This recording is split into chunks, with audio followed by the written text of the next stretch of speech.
Hello and good evening, everyone. Distinguished colleagues, ladies and gentlemen, welcome today's webinar, the post-conference webinar, which we're organizing, Women in Higher Education Leadership. So as part of the Conference on Leadership Agenda that was co-hosted by the Office of the Committee of Vice Chancellors of Nigeria. So today we have one of the presentations or two presentations. So the first presentation will be facilitated by Dr. Cornelius Micheal Ekenta. So Dr. Cornelius will be exploring gender and education, a statistical review of gender disparity in the higher education institutions in Nigeria. So followed by that, we have the second presenter, Olumorin Monica Olukemi from Kogi State University, that will also be looking at workplace gender prejudice and psychological impact on women in the Nigerian higher education institution. So the procedure for today is the presenters is going to have 20 minutes. So the two presentations will be will follow simultaneously, and after that, the audience will now have questions. So questions and follow-up reactions for another 20 minutes. So we hope to round up the webinar within an hour. So at this point, I want to hand over to the first presenter, Dr.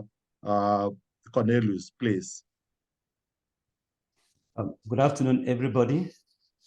Welcome to this post-conference webinar.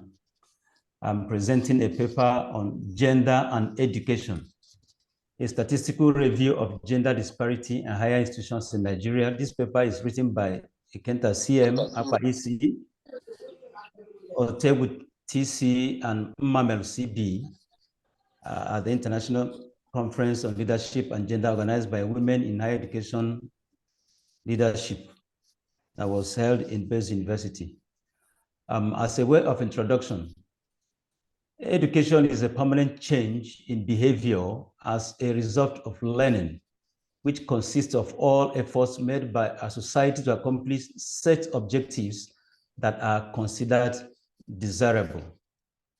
The Sustainable Development Goal, SDG Goal 4, among others, aims to ensure inclusive and equitable quality education alongside the promotion of lifelong learning opportunities for all. Education, therefore, is a right of all and not a privilege. Men and women are expected to have equal access to all education processes, both in admission and staff recruitment in the higher institution. Gender underrepresentation, especially against the female gender, has long and lasting implications for higher education system and the Nigerian society in general. Methodology. The review adopted a desktop research approach, making an evaluation of existing situations as reported in various literatures, gender sensitivity in the design and implementation of admission and staff recruitment in Nigerian higher institutions, allows for the identification of areas of gender imbalance and the root causes of existing inequalities. The review used documents from NUC, Nigerian Bureau of Statistics, scholars, articles, and online repository. The review ended with recommendations on the way forward in mainstreaming gender in higher education institutions in Nigeria. So the analysis we did, and we started by looking at gender resource authorities in Nigeria using 2019 data.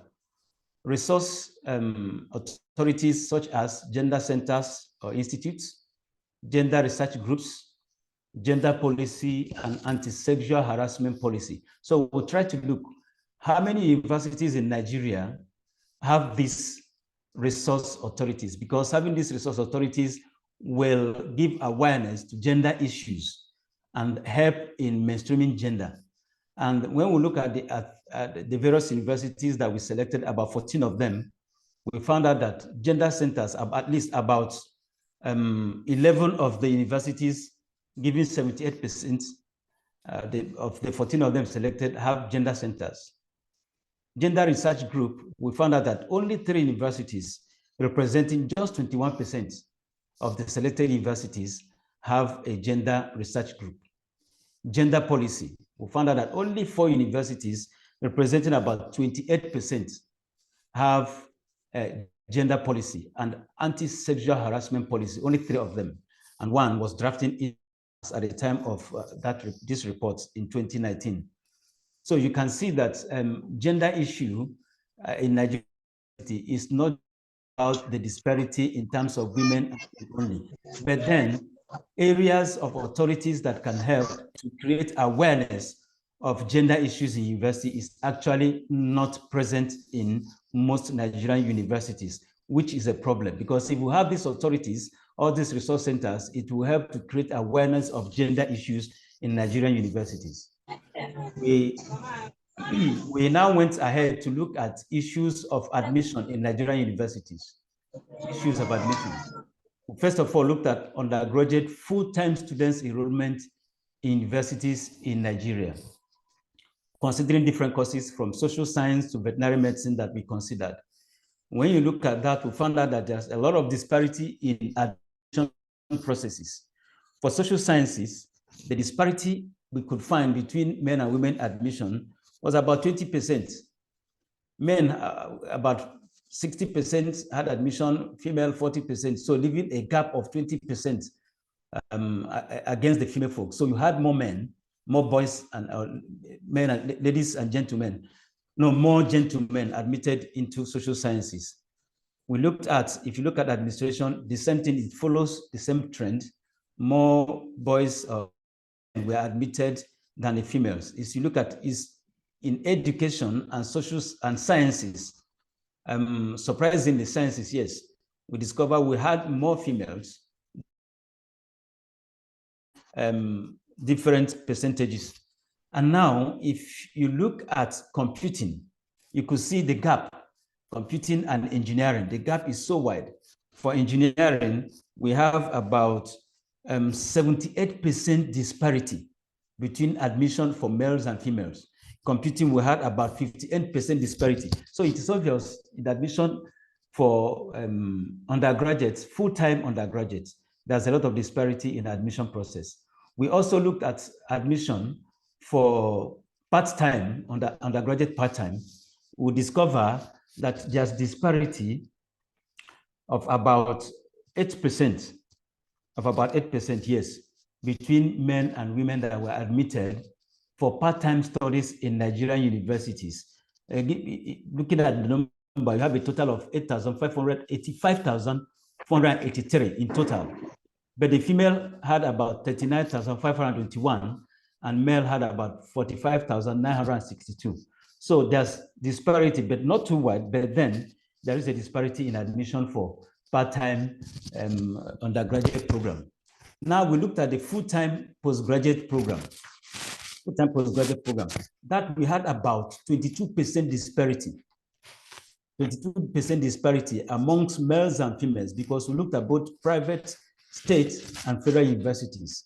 And looking at the number, you have about 197,105 male total admission, 77,224 for female, and 119,881 for females.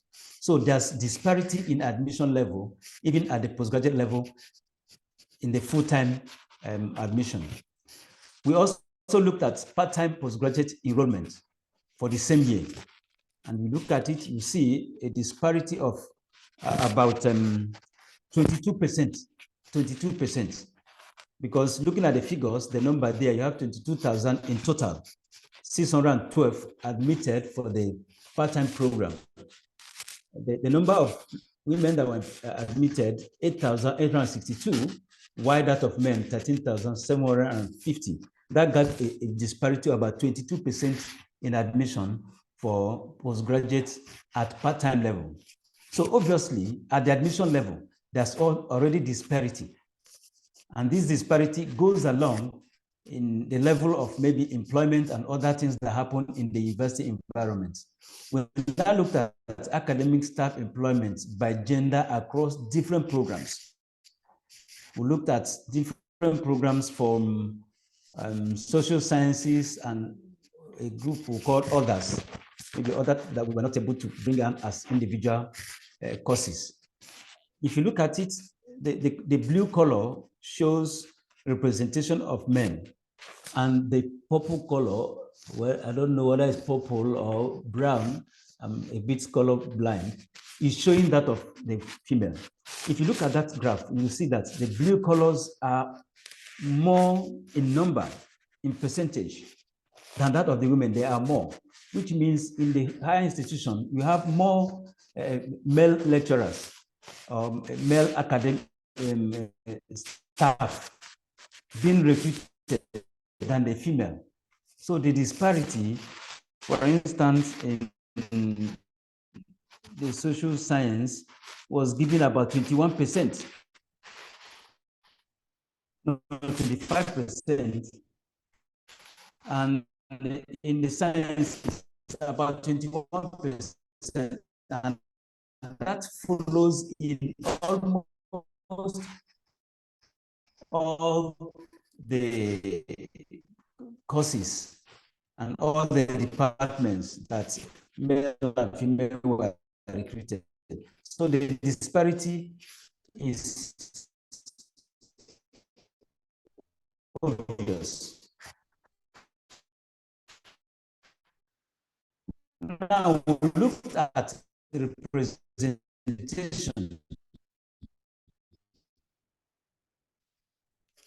gender representation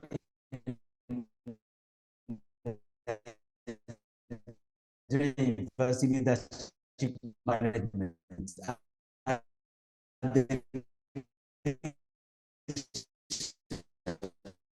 The leadership.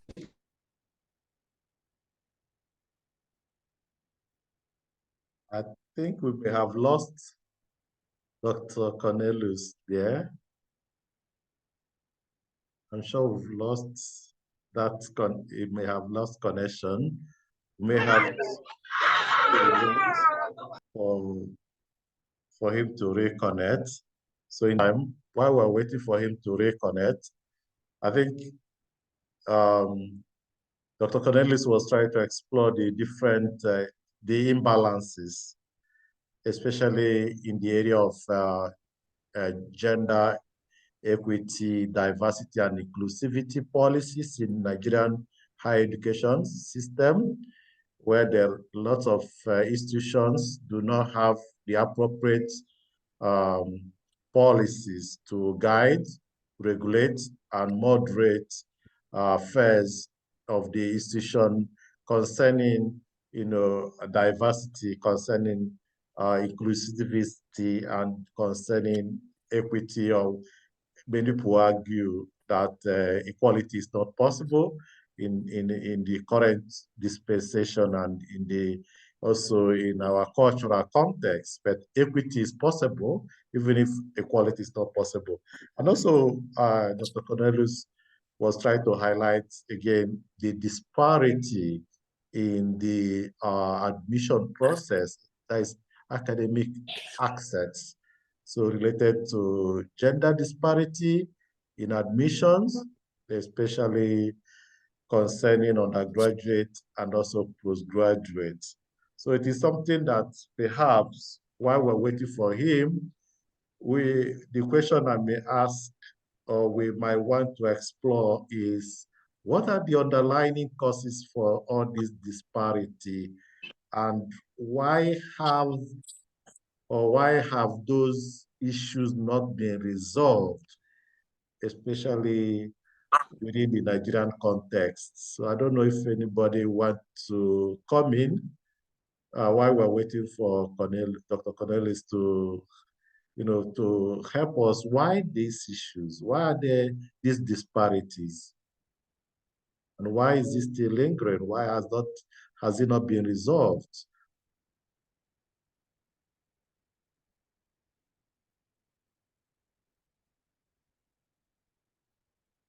Is anybody who wants to contribute towards that question? Why gender imbalances in leadership, in enrollment, in admission, in the society? Why is it something that we keep reoccurring or still occurring? Okay, Dr. Cornelius is here, perhaps to proceed. Dr. Cornelius, maybe, Dr. Cornelius, network problem. You can finish your presentation without the video. That will help. Okay, you are hearing me? Yes, we are hearing you. So perhaps you can share your screen and finish up with the presentation. Okay, you say the host disabled me as a host. Sorry, I will make you co-host again. Me again as a host. So I will make you co-host and then you can continue. Yes, so let me finish. Yeah, you can finish up, but please, you may have to skip some issue at PowerPoint, and then you have got 5 minutes to round up because of time. You see my screen now? Yes, we can. So please, can you try to round up within 5 minutes, highlighting the key issues? Yeah. Okay, so like I was saying, the leadership position in Nigerian universities. So these are what we found. The only position that we found that we have more women, or a lot of women, about 35%, is the librarian. Now, because of gender disparity, the gender traditional skills training, the social traditional rules assigned or designated to women has in many ways limited their scope of operation, projected men as the strength of the home and society. Religious beliefs and practices. These have also played negative roles in narrowing the social perspective of the capacity of women. Male dominance in all facets of the society. Some even say it is the men's world. Inability of women to conquer competence and capabilities. Silent and unspoken war among the female gender. So this is some of the things we found out that are some of the causes of these disparities. Now, recommendation. The passage of the gender equity bill in the Nigerian upper legislature is the right way to go in ensuring that we have gender equity aspect of our life. Holders, heads of government and institutional gender responsive governance. Gender units should be established and made functional in all universities and related higher institutions. Research groups.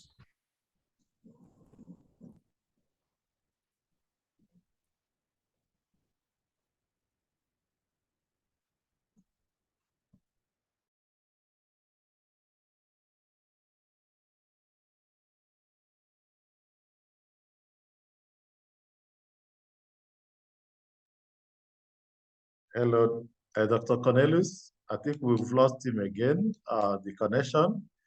I think he was trying to round up the presentation. Fortunately, the network have thrown him out again.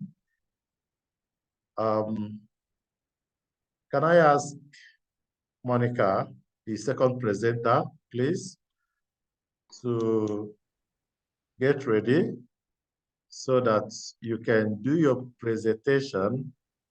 I have got your PowerPoint here. I'll help you to share it. And okay, thank you. yes, so perhaps after your presentation, we can bring in... the network are friendly with me today. All right. I don't know what actually is happening, yes. Okay. Yeah. Are you back, Cornelius? Do you want to round up, even without sharing the screen, or if you want to share, but because we are running behind schedule, you want to round up? Yes. Let me just, I just got the recommendations. Yeah. Okay, please. Yeah. I said the passage of the gender equality bill in the Nigerian universities at the upper chamber should be the right way to go. The second recommendation is that the political office holders, heads of government agencies and institutions, should be exposed to training on gender responsive governance. Gender units should be established and made functional in all universities and related higher institutions. Gender-sensitive research groups from the department to the faculty level should be formed. And finally, in the recommendation that gender equality inscriptions should be posted to create awareness in the minds of younger generation. Thank you so much. Yes, thank you very much, Dr. Cornelius. I'm sure the audience have lots of questions to ask you as well. I've also noted some questions. But we want to take the questions at the same time. So we are going to listen to the second presenter. So I am going to be sharing my screen so that the second presenter can present by me sharing the PowerPoint that I have here. So Dr. Monica, just a minute while I share a PowerPoint. So yes, okay. So I want to introduce the second speaker. So this second speaker, Monica Olukemi, is an academic at Prince Abubakar Audu University in Kogi State. So ready, please, could you highlight your work? Yes, thank you very much, Professor Paul, and good evening, everyone, distinguished colleagues. My work is based on the workplace gender prejudice and psychological impact it has on women in Nigerian higher institution, Nigerian higher education. So my name is Olumorin Monica Olukemi. I am from the Department of Public Administration, Prince Abubakar Audu University, same as Kogi State University. I am by Kogi State. So, the talk I'm hoping to look at the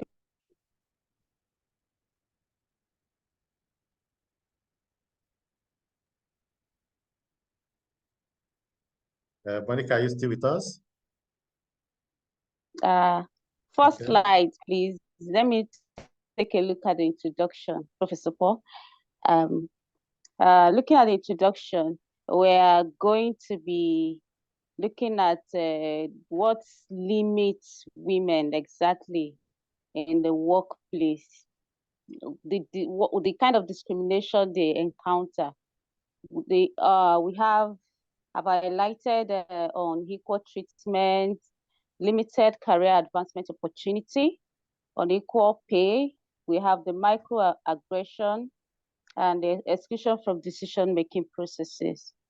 All these are what we sometimes face within the workplace environment. And most of these discriminations is said to be rooted in historical and cultural norms in Nigerian society. Such biases and discrimination create an environment where women are hindered from achieving their full potentials.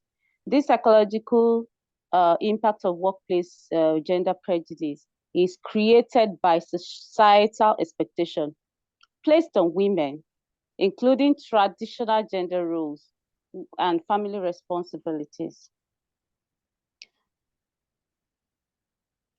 Women are also, all this makes women, it's hinder women from achieving their full potential. Let me take a look at the research questions that I have here.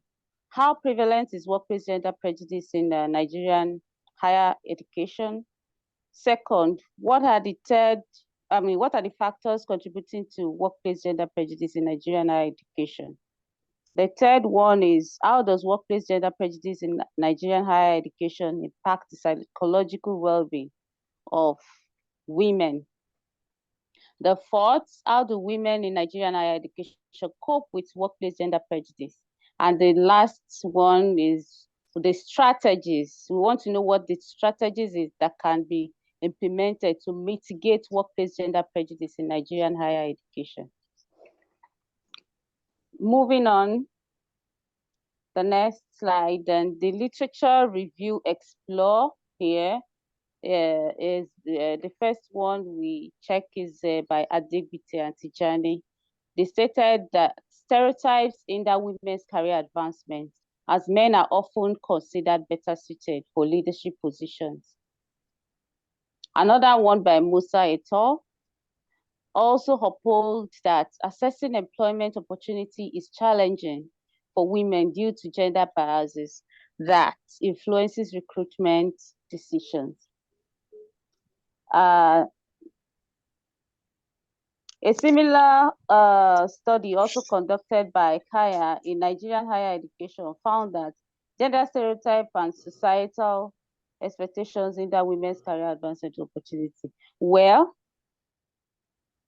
then the theories that are going to support that we use this, that supports this argument or this research, we're going to be looking at social role theory, which emphasizes the general assertiveness of male dominant role. Look at it due to the bias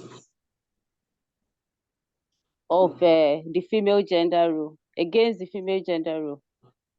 Then the social theory was employed by Igwe and Woods, 1999. It underscored the importance of challenging and dismantling gender biases in order to achieve gender equality in workplaces. Then the second one that will be supporting this argument is the stereotype threat theory by Steele and Aronson. It will explore the threats of gender-based stereotypes, such as the intellectual inferiority or incompetence, which may adversely affect the confidence, productivity, and career advancement opportunity of these women. Understanding the Zoom meeting. Understanding the impact of stereotype threats can help identify strategies to mitigate its effects and support women's wellness and success in academia. Then the methodology that we explore for this work is the qualitative research methodology.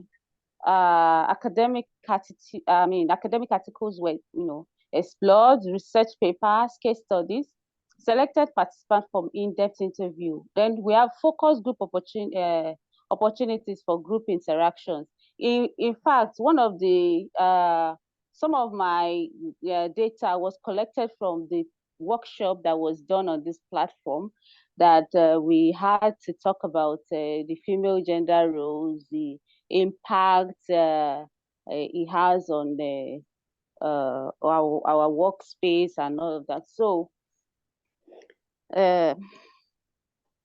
please let me give me the next slide, please, Dr. Paul. Then looking at the findings,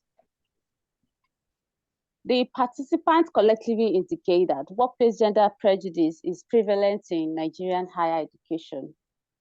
Then the participants also highlighted related similar factors, which include traditional gender role, as was emphasized earlier, the stereotype, the patriarchal societal norms that is in place, inadequate policies, regulations, lack of gender inequality, awareness and training. Most participants also concluded that traditional gender role or stereotype play a significant role in perpetuating workplace gender prejudice. This supports the argument of Haliu and Yihagbo that expectations that women should prioritize family responsibility over career often lead to biases and discrimination against women in academia.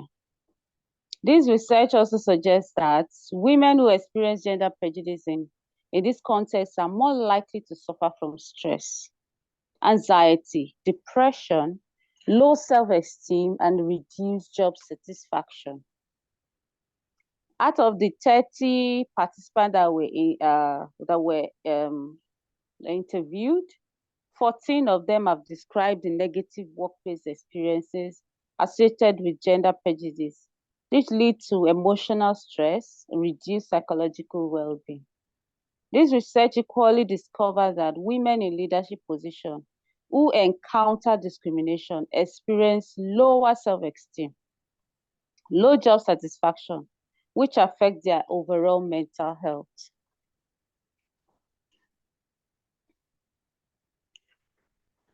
And all the participants agreed upon promoting gender diversity and inclusion.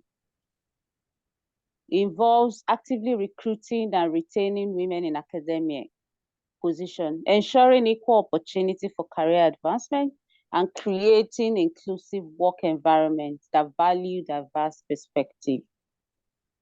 And in concluding this research, the study shed light on the workplace gender prejudice experienced by women in Nigerian higher education and its psychological impact.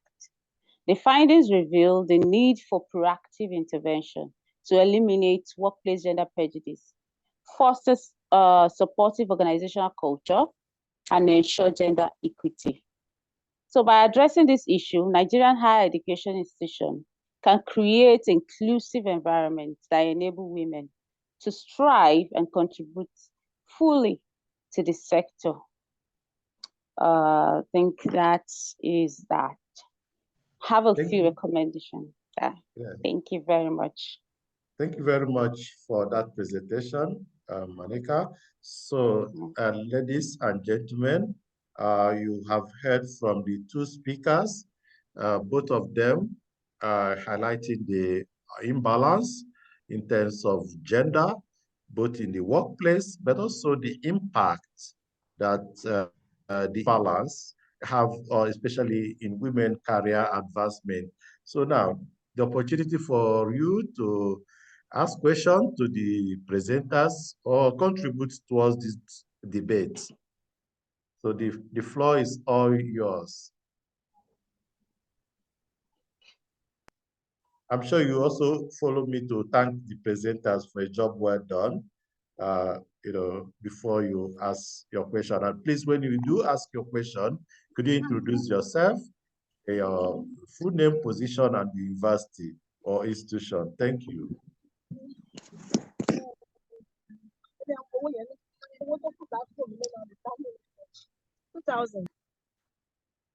Now, who wants to go first? Yes, Ida, all right? Please go on. Unmute yourself, please. Unmute your microphone. Unmute your microphone. Yes, sir. Can you hear me? Yes, we can hear you now. Okay. Please proceed, yes. Good evening, Prof. Thank you. I will start by thanking the participants, all of us in this forum today. I will thank Dr. Cornelius and Monica for their presentations. It was a good one and an eye-opener too. I want to start with Dr. Cornelius, and I'll apologize for coming up a little bit late. I somehow forgot. I am Vela Hilda, Gombe State University, Head of Remedial Studies, English Language. Now, my question to Dr. Cornelius is this. I don't know if he presented, he talked on his source of data, how he collected the data. I have a question on the issue of admission, where he said there are disparities. The females are few in number and the male, they are much. And when it comes to jobs too, we have the male staff, they are more than the female in the university system. My question is this, you know, sometimes during admission, we might not have equal applications to a particular university seeking for admission. The male might be more than the females, or the females might be more than male, and they might have certain factors that informed their admission, either not being qualified or being qualified. This is applicable in terms of seeking for a job and admission as well. So I don't know if he considered all these aspects before the conclusion of female being few in the academic sector, that is in university, compared to their male counterparts. Then my second question is to Monica.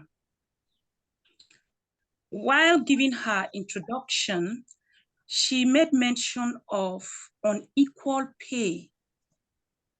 Now, my question is this: is it possible that I have the same qualification as my male counterpart, doing the same job and giving the same placement, his salary will be more than mine?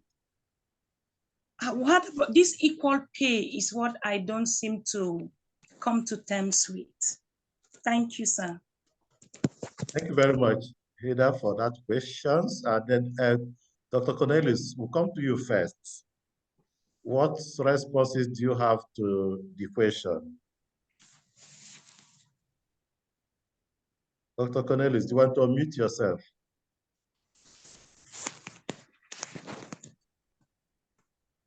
Please go ahead.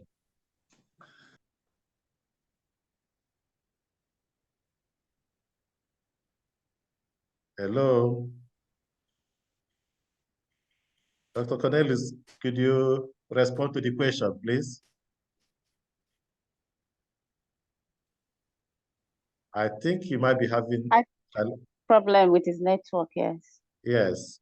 Okay. While we wait, Monica, do you want to respond to the second question? Oh, yes, I will.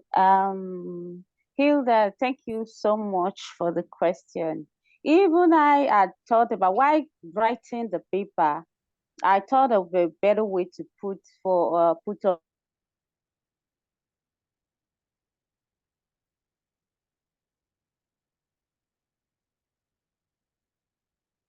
Okay. For instance, using myself as an example, there was a time like that we were due for what is it called? This NUC evaluation. So in my department, and a lot of work had to be done, and we have, for instance, in my department, we had just 3 female staff, female lecturers, and the men were more in number. I think the men are like 17 and the females 3. So they work overtime. And because we have other responsibilities to take care of, maybe picking up children after school, we have to leave work earlier. And these male, they have more time to spend within the school. So they were giving more bonuses than us, even if we were trying our best. We're trying our best to, put in the much work we could within the short hour time we have, and they were more recognized. In fact, I was queried at the time, and it was really, really painful, because I felt that the much work that I've put in was not even recognized, and they were still querying me that I didn't put in more time, and knowing fully well that I cannot act the same way these male colleagues are acting. I don't know if you're following. So I'm not talking about the pay on the monthly, allowance. Yes, that one is equal if you are on the same rank level, of course. But the bonuses, the men were more recognized because they were putting in much hour. They could close as late as 9 p.m. in the night. Imagine, I cannot do that. I cannot afford to do that because I have kids back home to take care of. You understand? So that's what I'm trying to. I don't know if you understand what I'm trying to say. Okay, Dr. Paul, if I'm allowed to say something. Yes, come in, Hilda. Yes. Okay.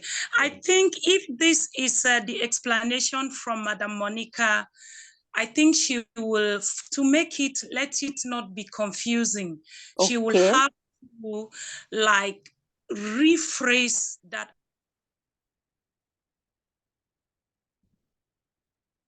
job rendered. Okay. You get what I'm saying? Yes, I do. Put in that is what you were paid for, and Yeah. the efforts of our male counterparts, it was recognized, and they had more bonuses. So if you ask me, I will come in, my opinion will be remove unequal pay, because it will send wrong signals. Right. The interpretation, you might not be there to interpret it the way you have to us. So I would suggest you just strike off on equal pay. All right. I think it will be okay. Okay. Thank you. Thank you very much. Yeah, thank you for that contribution, Ida. Thank I think, you. yes, you're right in that sense. I think what it is important to highlight, Monica, is disadvantage that women face in their inability to also put the same workload that may result to equal allowances or other benefits when compared to the men. So it's not the institution issue, but it is just the disadvantage and the imbalance. For example, we have highlighted there's no way you could be working till 9 p.m. when you have got kids to work, but the men can afford to work to 12 p.m. So that disadvantage causes now a kind of imbalance in the allowances and also the income that a male academic might earn and also a female academic can earn. And that in itself brings down a kind of a disadvantage for the women, especially if you're a single woman or with children, and the other you're doing the same job, so but you don't have access to the same income because of your inability, just because you're a woman and because you have other responsibilities. I'm going to, I think, before we come to you, Dr. Cornelius, can I go to Olukemi? Yes, please. Yes. Okay, thank you very much, Doctor. My name is Olukemi, and I'm in the University of Lincoln. The last speaker before Doctor spoke, the woman that asked about removing the equal pay. I also want to be in support of what's being recommended now. The reason is that I am looking at women discrepancies generally in terms of culture. So women classify it under the prejudices that women are being faced with. The reason is it is open. You get paid for what you get paid for the work you do, and then if you don't do it, it is not right to get paid for it. So for the originality of this,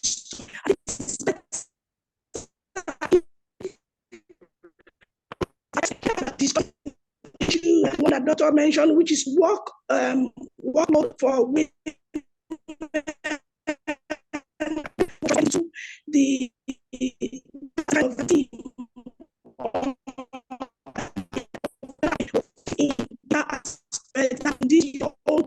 in this your topic, when the disadvantaged women, where the parts are getting what is supposed to be for the two.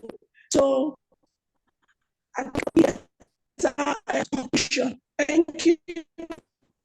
Okay, thank you, Olukemi. I think your network was bridging, but we got the message that Monica should highlight more about the disadvantage that women face, especially in the workplace, and then that creates an imbalance both in terms of workload and imbalance in terms of income, and also imbalance in terms of recognition, because then, and also imbalance in terms of reward, because then the organizations and institutions are structured to reward according to your input. So then women get disadvantaged as a result of other, social plus perhaps personal that do not allow them to perform at that rates like other male counterparts. So I'll come to you while everybody's getting ready for your question. Can I come to you, Cornelius, to address the first question that was thrown to you? Yeah, thank you so much. Are you hearing me now? Yes, we are. Okay, yes. Thank you for that question. I actually anticipated that that question will come because the admission process has its procedures. But if you look at the work I did, what we try to do is to establish the fact that there's disparity.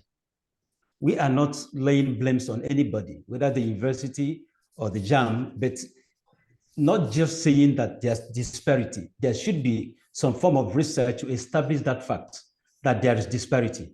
So that's what we did, to make sure that you have a data at hand that you can fall back to say, yes, we're not just saying that there is disparity by mere saying it.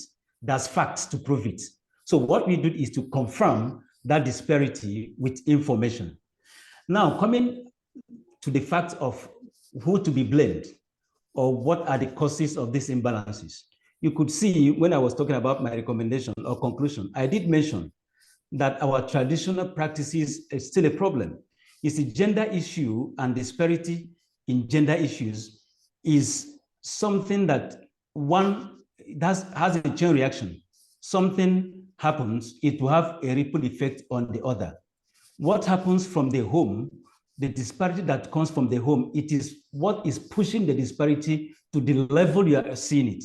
So if we come back to our traditional society, our practices in our various homes, the way we train our children, the way we make them understand that men and women are just the same, but different in their sexes. They have equal opportunity to perform if we are giving them such opportunities. They have competencies to do whatever they can do. That will sink in, and that will push forward to the wider society. But if it is not done from the home front, it will still trigger and linger as long as it can linger. So we have been able to establish that fact of disparity, irrespective of the criteria for admission, criteria for employment. That is what we're trying to do. Thank you. Thank you very much for highlighting that. I think, yes, it is important that, as researchers, that we also explore and establish the statistics. Whatever may be the underlying cause of the statistics is something for another research to proceed to explore. So yeah, thank you for that clarity. Do we have another question for the presenters, or even a contribution towards the topic, gender imbalance and access, and including women career development? Oluchi, do you want to come in? Hey, I was held up with work, so I just joined. I'm sorry for joining late. Okay. Yes, sir. Now you know the topic. Is there anything you need to tell us from your own experience? Okay. Not yet. Okay. Not yet, That's sir. fine. Welcome. Welcome on board. We got 5 more minutes, please. And is anybody want to come in, step in to... Yeah, I would want to say something again to Paul. Okay, proceed. Yeah.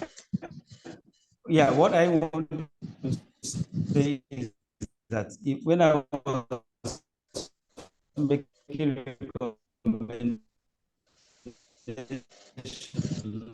I mentioned... I think we are losing you again, Cornelius. That some of these disparities, when I was making recommendation, happens because sometimes women have not, it's always there. There are certain times that you see in the... Hello? We can hear Hello? you. Are you hearing me now? Yes, please, round up. Are you hearing me? Yes, we are hearing you. Hello? We are hearing you. Hello? We are hearing you. Network is not friendly to me today. Okay. We can hear you, sir. Okay,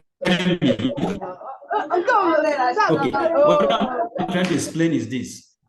When I'm making my recommendation, I did mention that they... are you hearing me now? Yes, but your network is not clear. Perhaps you can just hold on and we'll come back to you. So let's go to Cynthia. Cynthia. Okay, yes, please. Good evening, everyone. I'm sorry I came in a bit late, but I managed to get a bit of what was being said. And well done to all the participants. I'm calling from the UK, actually. And I want to come in from a little, I want to just... please. Okay, Cardiff Metropolitan University. Okay. Yes, please.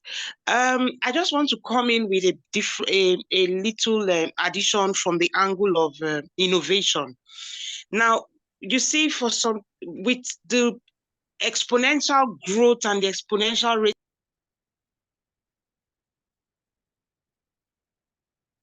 You're mute here. That issues surrounding gender have to also change. Gender cannot be in isolation. It has to change alongside with the innovations and everything that's changing at the moment. Now, when you look at the work culture of people here in the UK or in some other advanced, so-called advanced nations, as the case may be, you'll find out that it's not particularly because they just want to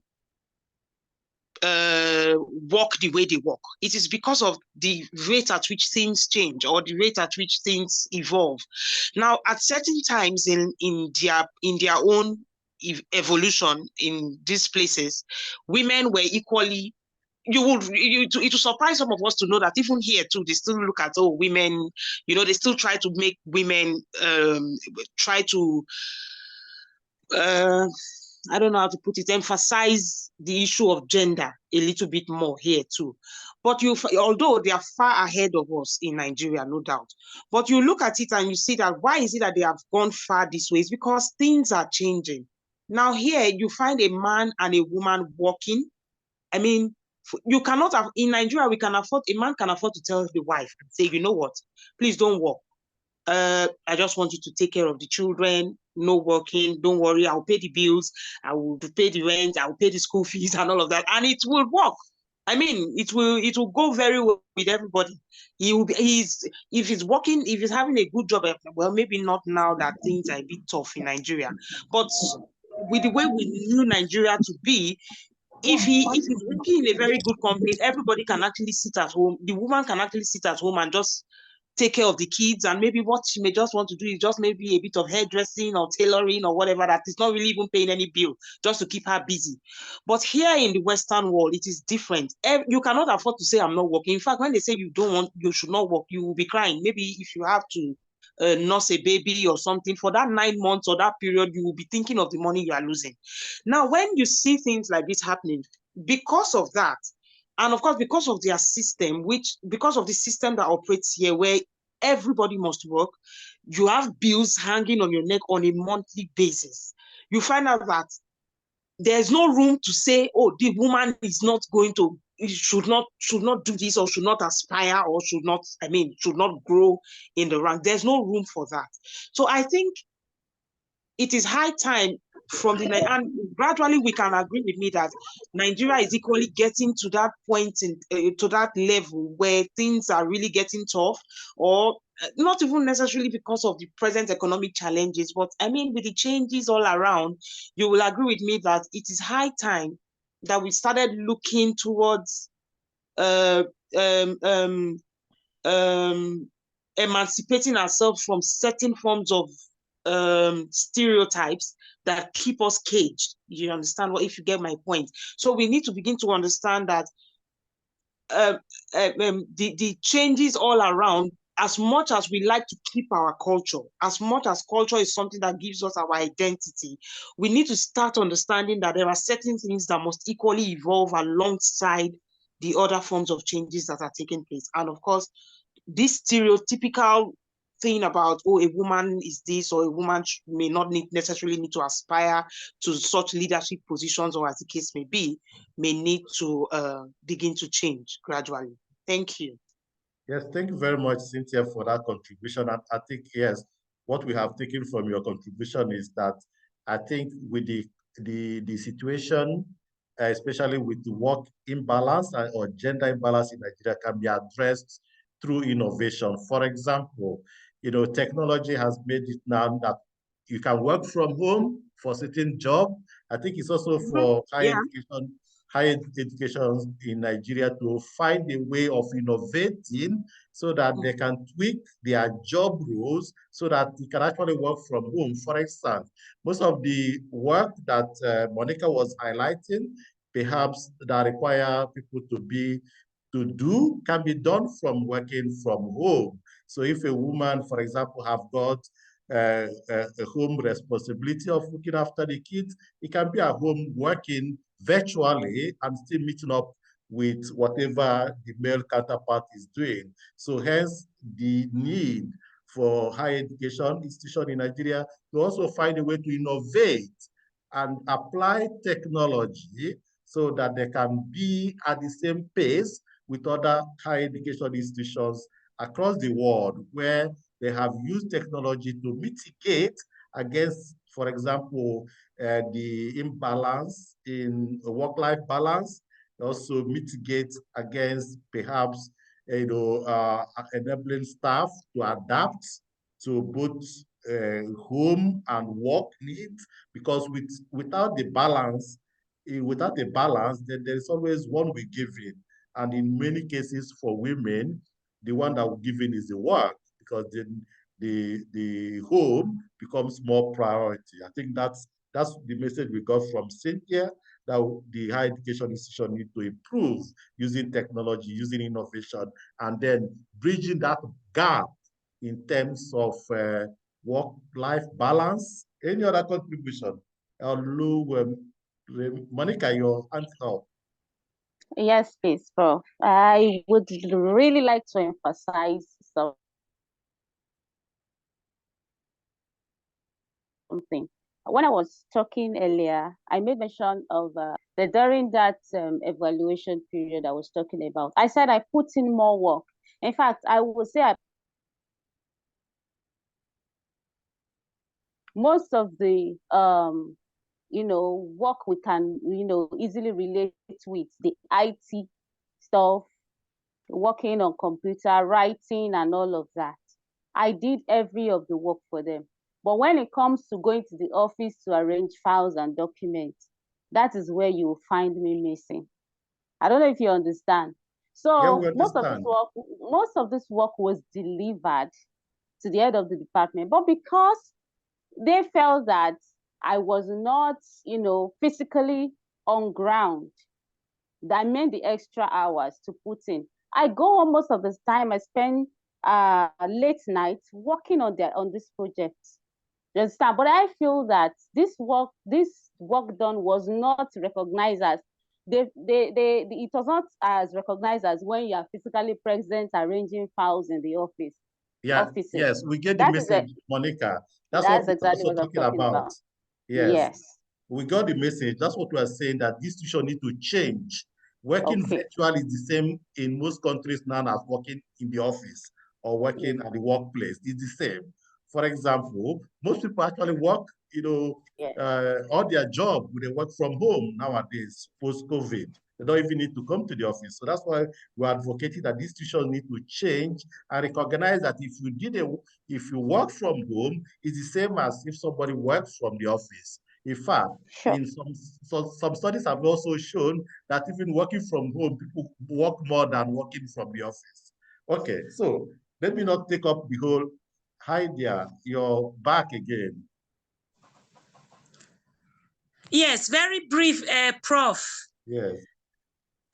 What I'm just trying to say with respect to what you've just talked about now is that when it comes to technology, most of our universities in Nigeria, I will not talk about the developed world, we are still very, very backward. So working from home becomes very difficult. Whatever we do, we have to be in the office and be there, present our work physically. So I think our higher institutions in the country,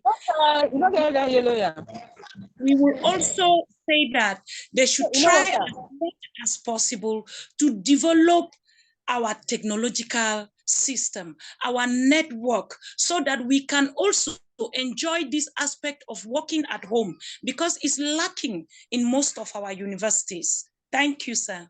Yeah, thank you very much. I agree with you. So this is a call for those who are in something. Somebody's hand is up. I can't see your name, but I can see it's Hawaii.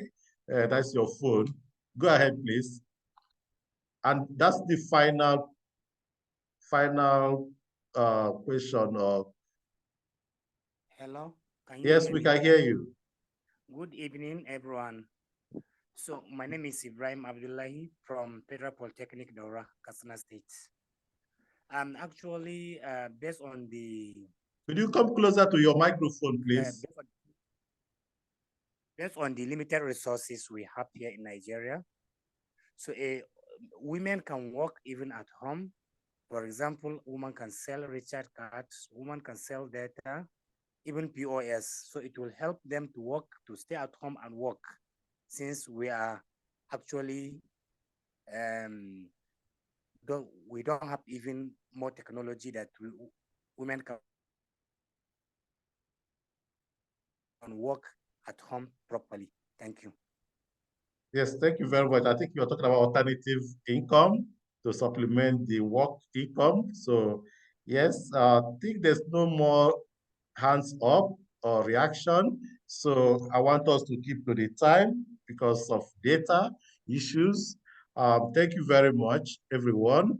I cannot thank you enough for your time and also commitment to this project. You have always, made yourself available every week. So next week, Thursday, I want to ask again, do we change the time or are we comfortable with the time for these presentations?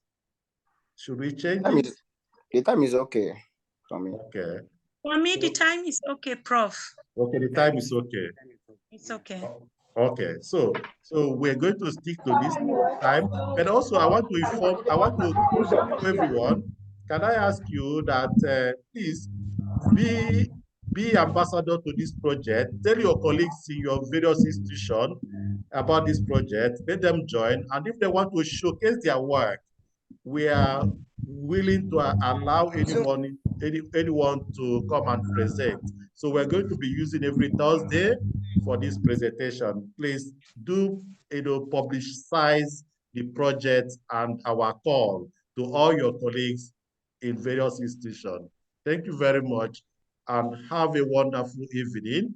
And we will see you Thursday, the same time next week. Goodbye and good night.